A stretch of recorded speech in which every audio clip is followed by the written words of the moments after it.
Tokoh Nahdlatul Ulama Pasuruan, Jawa Timur, Habib Abu Bakar Assegaf mengomentari pernyataan Buya Syakur di acara moderasi agama di Markas Besar Polri.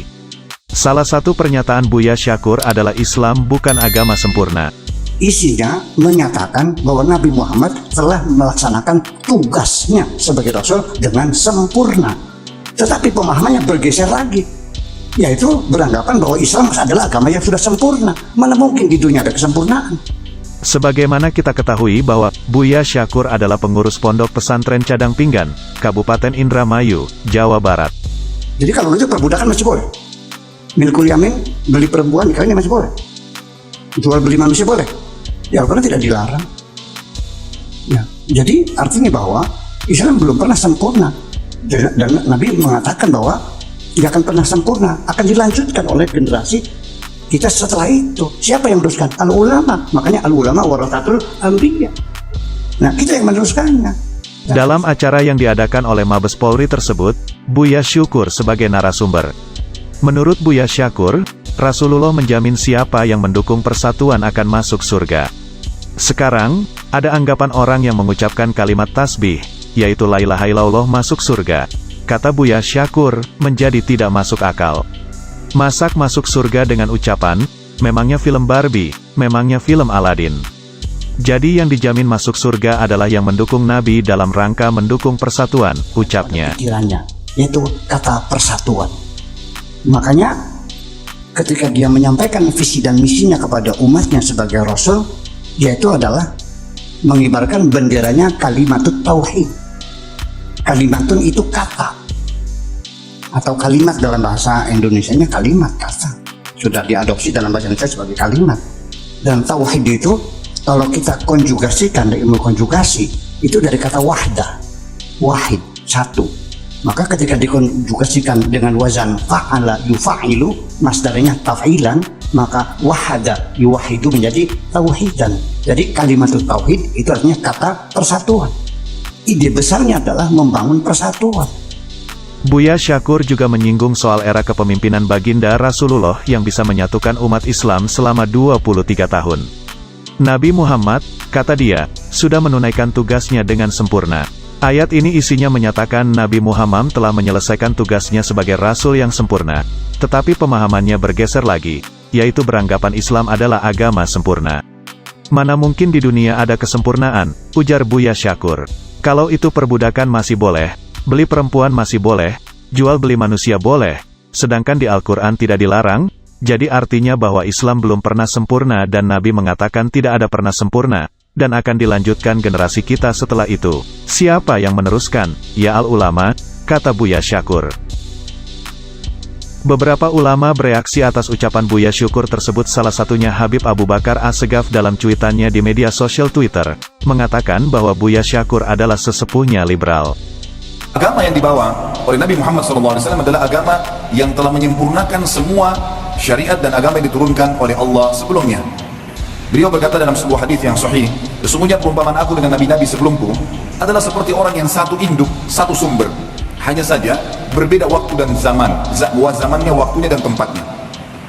Agama yang dibawa oleh Nabi Muhammad SAW yang kita dengar dengan Islam dan kita anut sekarang ini telah dijamin kesempurnaannya oleh Sang Pencipta. Dalam surah Al-Maidah ayat 3 yang ayat yang masyhur, A'udzubillahi minasyaitonirrajim, setelah Allah menjelaskan jenis-jenis hewan yang diharamkan, di tengah-tengah ayatnya Allah berfirman, A'udzubillahi minasyaitonirrajim, bismillahirrahmanirrahim, al-yawma akmaltu lakum dinakum wa atmamtu 'alaikum ni'mati wa raditu lakumul Islam.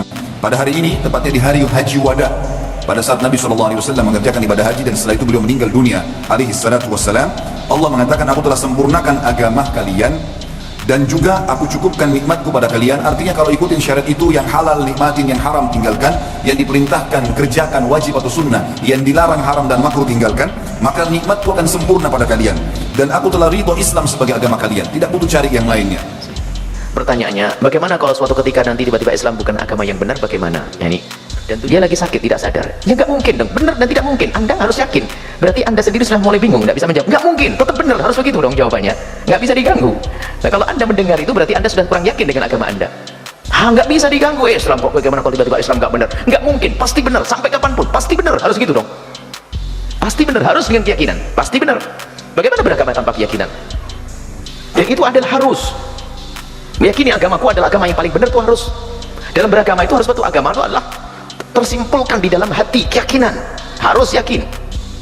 Maka kalau ada orang ragu akan kebenaran agamanya, dia tidak beragama sebetulnya. Apalagi setelah itu berani mengatakan agama yang lain pun kan juga benar ya. Wah, ini tambah salah dia. Kalau Anda ngerti makna keseriusan, Anda pasti paham. Kalau saya ketemu orang Nasrani, seorang Nasrani, kemudian saya akan dialog berbicara dengan orang Nasrani, saya akan tanya, Anda yakin tidak kalau agama Anda paling benar? Orang Nasrani harus berkata, iya saya yakin agama saya yang paling benar. Harus, karena apa? Kalau dia tidak meyakini agama yang paling benar, dia tidak akan membela. Untuk apa saya diskusi dengan dia? Dan semua orang beragama harus mengakui bahasanya agamanya adalah yang paling benar. Itu sudah umum, harus begitu, karena urusannya dengan keimanan. Makanya satu kebodohan di saat ada seorang beragama mengatakan semua agama sama. Loh, kok bisa? Orang Nasrani saja tidak pernah mengatakan agamanya sama dengan agama yang lain. Loh, kok ada orang Islam mengatakan seperti itu? Berarti dia nggak punya keyakinan dong. Pernah terjadi dialog kecil, dialog obrolan orang di luar Islam, obrolan kita waktu kita akan diskusi nasional tentang agama-agama dan sebagainya. Lihat, umat Islam ini loh kadang-kadang ini kebawa-bawa dengan cara berpikir yang aneh. Islam ngaco, Islam bener tapi Islam yang dikacau. Islam yang ngaco itu karena dipeluk atau diikuti atau telah dirusak oleh orang-orang di luar Islam. Suatu ketika ada sebuah pertanyaan ringan, saya hanya berkata kepada orang tersebut bahwasanya kalau Anda ingin bertanya tentang Islam, harus seperti waktu saya bertanya dengan orang Kristen tentang Kristen. Yang Anda tanya tentang Islam harus orang yang benar di dalam Islamnya, agar dia bisa menjelaskan tentang Islam. Sama, saya tidak akan bertanya tentang agama Nasrani dan tidak akan diskusi kepada orang yang beragama Nasrani, kecuali orang Nasrani tersebut meyakini pertama agamanya adalah yang benar, satu, kemudian ilmu agama Nasraninya diambil dari guru yang mengajarinya dan dia agamanya Nasrani. Dan orang tersebut ternyata sebetulnya mengatakan, iya, saya belajar dari guru yang sama dengan saya agamanya. Dan saya meyakini agama saya. Boleh, kalau begitu Anda boleh ngobrol dengan saya. Artinya saya balik, dan Anda jangan percaya dengan orang Islam yang kurang meyakini agamanya untuk berdiskusi. Kenapa? Dia tidak akan bisa bela agamanya. Satu. Yang kedua, jangan percaya dengan orang Islam yang belajar agama Islam dari orang kafir. Karena dia pasti dibohongi. Karena keimanan bagaimana? Nah, dia mikir.